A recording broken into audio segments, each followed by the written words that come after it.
জাহান্নামের আগুন থেকে বাঁচাবার জন্য, কবরের আযাব থেকে বাঁচাবার জন্য পৃথিবীতে হাজার হাজার আলেমে দ্বীন তোদেরকে জাহান্নামের আগুন থেকে বাঁচার জন্য কতবার ডেকেছে, তোরা সেদিন সাড়া দিসনি। আমি আল্লাহ এত বড় সুন্দর নিয়ামত থেকে তোদেরকে বঞ্চিত করে দিলাম।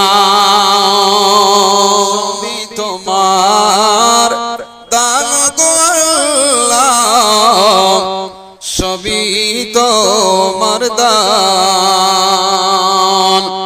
তোমার দানের নাই সীমা, আল কোরআনে প্রমাণ।